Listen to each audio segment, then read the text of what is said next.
The sons of Elrond have already left for Forenhad to prepare for the coming journey. Elrahir did say that one of the Dunedain, a ranger named Radanir, was staying for a few days at their camp. As Forenhad is nearest to Rivendell, you should travel there first to speak to Radanir before seeking the others.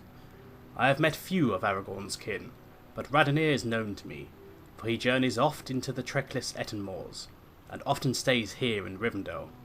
For a time, my brethren sought to convince him to join the company in song in Hall of Fire, as Aragorn would, but Radanir would have none of it. Travel to Forenhad, north of the Breenan Gorges and the Trollshaws, and speak to Elrohir. He will introduce you to Radanir.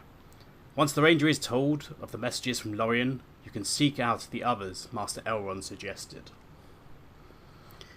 So once again, just a reminder, because I messed up last time with the microphone not being plugged in, I'm having to record all this commentary in editing, basically. So my voiceovers and funny voices might not quite fully sync up with what we see on screen. But anyway, yeah, so the two rewards we can get for this, we can get a Legacy of Vitality, which is usable on every legendary item up to cap. There's no level restrictions on those. Or we get a map to the next ranger once we complete the chapter. So I'm pretty much always going to be taking the nice rewards rather than the maps to the next ranger, because I can always Mithril Coin to them these days. That's not too bad. So yeah, Mithril Coining straight down to Forenhad in the Trollshaws, which if we open up, we're kind of in the middle of the map there, just north of where it says Breenan Gorges. So we can swift there from Rivendell or Ostgriff in the Lowlands or any other places. Radanir has left Thorinhad and gone into the wilderness of the Trollshaws. I thought to give Radanir word of our meeting at my father's house, Holobrand, so he would have some expectation of the road ahead. But it seems he has left Forenhad and gone again into the wilderness of the Trollshaws. He has left a few parcels here, so I am sure he intends to return, but he should be told the message you bear as soon as may be. I and my brother have already begun to assemble some of the supplies the Rangers will need as they head south, but it will take them some time before they are ready. Speak to Elwalef by the horses, for she will know where Radanir planned to journey, if any will. Radanir is slow to laugh and to smile, but in Elwalef's company I have observed it most frequently. So he's taken a bit of a liking to her. So I'm going to continue this. Now I end up talking to the other brother, thinking this is related to the same epic, but this is the Volume 1, Book 4 epic storyline. Which I realise after reading halfway through that. So I will just be ignoring this. And then we're going to go off. Elrelef is going to be over by the stable master over here.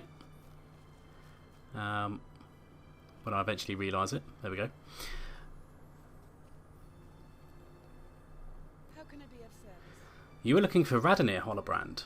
He left not long ago, and he took no horse. The Dunedain will ride when they must, but he has confided to me that he is more comfortable when on foot. Always behind his words to me was a current of... I do not know how best to say it, other than to say that Radanir seemed always to be waiting for something somehow. Yeah, for you to confess your undying love to him, probably. I wonder if the tidings you bring are those for which he has waited so long. I wonder too if they will send him from the Trollshaws, and for how long. I will miss his visits if this must be so, for I will not remain in Middle-earth much longer. I will not delay your errand for personal reasons, Holobrand. Radanir spoke to me of his plans. He learned that a warband of orcs from the Etten Moors has established a camp within the Laenan caves here in the Trollshaws, and sought to confront them. The Laenan caves are in the northwest reaches of the Gladolf, the wood troll-infested marsh of the North Trollshaws. So once we're finished talking to her, I'm probably going to end up opening the map and showing you guys where we're going. So we could take a horse up to one of those northern bits, but we're basically going to the North Trollshaws on the map, so we can take any of these canyons to reach the top. Doesn't really matter which one we go. The easiest one from where we are is literally go north via Nantorneath up to where that stable master is, and walk the rest of the way. We can take that the western approach, which takes us through the spider valleys or whatever. But I'm just going to cheat once again and use a Mithril Coin, which will put me just outside the caves. So there's the door there. Behind us there's like a slope to get up here. So you see, I think I'll open up the map again, just so you guys know where we are. Or maybe I don't. And there, in we go.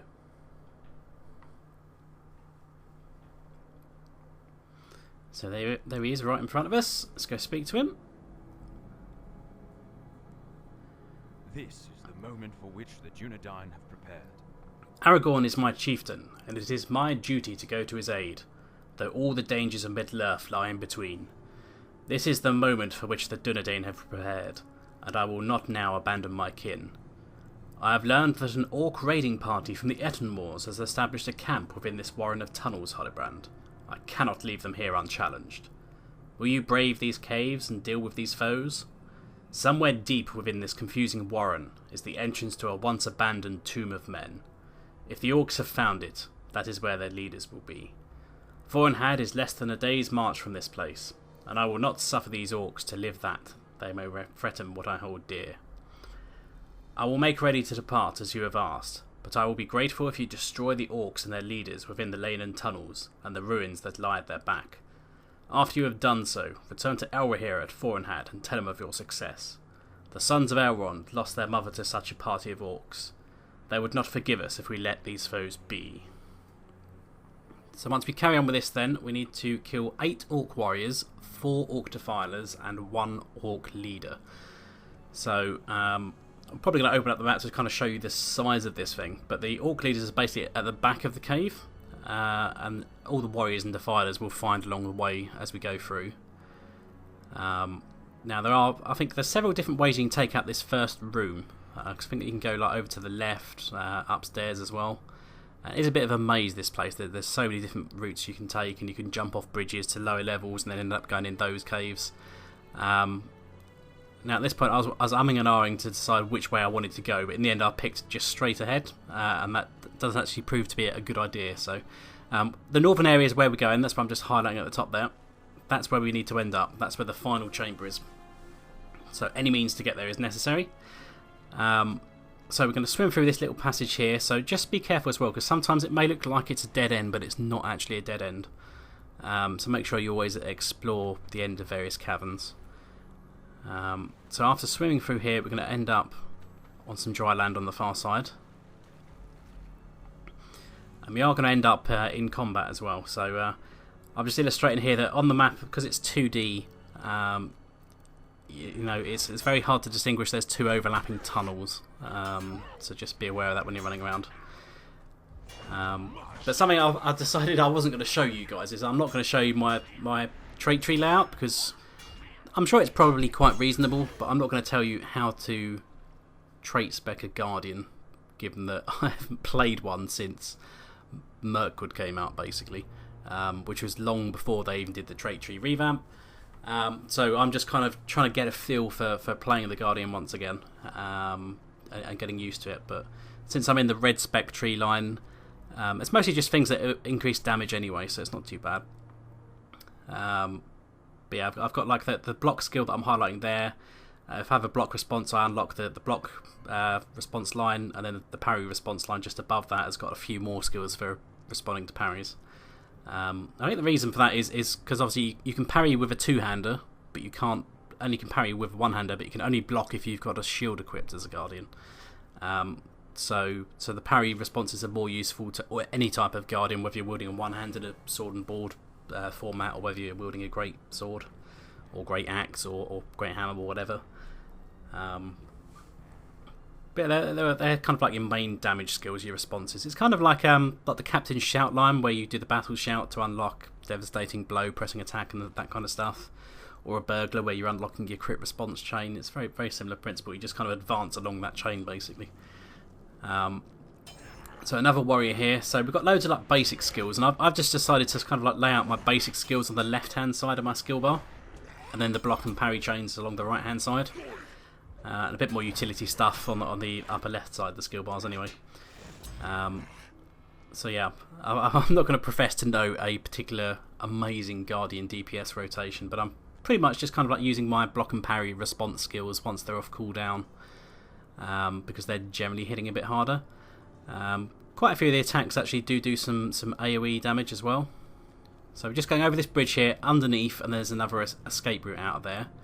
And I can see that I'm kind of not going too far north, but we're kind of looping back around into that main chamber, where I was hoping and did succeed in finding a bridge across it. So So another warrior here, yeah, just using some basic skills. I've got a block response, I've got a parry response, so I'm just kind of like chewing my way along both of those lines, and then finish with the little hammer splat, because that's best used as an execute skill basically. I think it's when they're below 25% health, they take a bit more extra damage, so that's good as like an execute skill.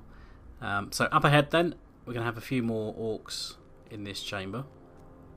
Now we need defilers, so there's a few more up ahead. So these guys are probably going to try doing off their usual kind of like hill animations as well. And the Guardian does have Stamp, which is my control 3 skill at the minute, the one that looks like a foot, which is actually like on a fairly long cooldown, but you can reduce that with legendary item legacies to make it a bit more reasonable, because I think it's a 20-second cooldown by default. You can reduce it down to 10. So I realised we had a Defiler over to the right there. We're going to kill this one and then go get the other guy. Now as well, with because we can activate a block and a parry response literally by blocking or parrying something the enemy does, which is kind of why you'll hear these like little whistly kind of sounds every now and then during combat. And you should also see I think it's like a sword or shield icon that should appear above my head as well to indicate this. But also with using 2 of those skills, which I think is Shield Bash and something else, which open up those chains. That's another way of opening up those chains if I wasn't blocking or parrying something directly. So I missed the opportunity to use a parry response there, which was not optimal. So yeah, I'm just working my way along those lines. Nice big hammer animation there to clonk people on the head with. There we go, so that's our 3rd Defiler. So I think I'm going to go down this passageway to the right now. And I'm going to loop around. But I think this room that we've just come out of is kind of in the middle of the map. So there's a guy coming along here, and this is Defiler number 4. So he's the last one that we're going to need. So I'm going to murderize him. He's putting some kind of nasty poison on me. Spank him in the head. Yeah, the Guardian gets loads of like block and parry responses, so that auto like response hotbar that comes up can be filled with skills at times, which does get a little bit annoying. I could turn it off, I guess. So down this passageway, and then we have to climb over some rubble somewhere around here. Maybe that's a bit later then. So another warrior. So yeah, I've got 4 skills on my automatic response skill bar there, until they slowly get used. Guardian tends to not take too much damage, because assuming you're going to be in like a tank spec anyway, you should have pretty much very high, if not capped, mitigations. I choose to go left here because that will take us closer towards the top there. So you have pretty much not necessarily the best mitigations in game, because quite a lot of characters can get close to the mitigation cap. But the Guardian's tanking style is a lot more based on taking the damage to the face and soaking it up, whereas the Warden's tanking style is more about letting people try and hit you, and then they miss because you block it, you parry it, or you evade it by better avoidances. So something that's generally referred to as avoidance tanking. But these days, I mean, Guardians can still get pretty high avoidances, and you know, Wardens we're still going to have their stuff capped, but being a medium armor class, they cap at a slightly lower amount anyway. But personally, I've always preferred the Warden style of tanking. Things did change with the Helm's Deep revamp, because they changed how aggro works, and now basically aggro is damage. Although the tanking trait lines for all the classes mean you get like an extra 300% threat from your damage, so your threat is 4 times your damage basically, which is oversimplified things a bit too much. So this is the passage we need to be at, so that's where we are in the middle, and this passage will lead us into the big final room. There's a big door up ahead. So we still need some warriors and a leader. So the leaders are only found in this great big room at the back here, which occupies like the top third of the map there. So we're just going to sneak past these guys for now, because I figure that there's probably going to be some more warriors down the bottom, and I am indeed correct in that assessment. So we're going to sneak down here. Now, I don't need defilers, so I'm just going to run past these guys. And at the bottom of the ramp here, we're going to find... so I think at this point I'm trying to look for some regen food, because my Guardian is struggling a bit with the power consumption at the moment. Which is a pretty rare thing, actually. You know, it's an achievement to be running out of power that easy. So I'm kind of looking for any food in my inventory. So there's going to be a couple of leaders around here. I'll just cheat and use a perk regen buff. So I think there's like one on the left, one on the right, and one at the back of the room. However, I noticed there is a warrior patrolling around here. So I'm a bit wary of pulling the leader in addition to this guy, because the leader has got 12.6k morale, which is quite a lot. Now, as we're going to see, my Guardian quite happily sucks up any damage that he does anyway. So I'm going to do a cheeky little shout and pull him across over here. So as a Guardian, you can range pull stuff quite happily using some of your taunts, your shouts. Or you have like a bow skill where you can just kind of fire an arrow to go pull something. Not much use beyond that. Guardians can use bows, obviously. And the main use for that is you want bows that have extra physical or tactical, if you can find it, mitigation. Because that's always very nice as a stat. You don't really need, you know, induction duration bows or whatever, because that's kind of pointless as a Guardian. So we're slowly whipping through here. The things that I'm just putting up on the screen now are the two, like, my main morale restores. So we've got Catch Your Breath, which will literally just give me morale and power, but I need a block or parry response. And then Warrior's Heart, I can use at any time, and it normally gives you plus 10% of your max morale back. But I've got the legendary item legacy, which gives me an extra 25% on top of that. So I restore 35% of my max morale by clicking it, and also by clicking it for 20 seconds I get 10% extra maximum morale as a temporary buff. In addition to having some extra mastery rating, crit chance, parry chance, and partial parry chance, which will keep going for is it the entire rest of the fight, I guess, if it stays while I'm in combat.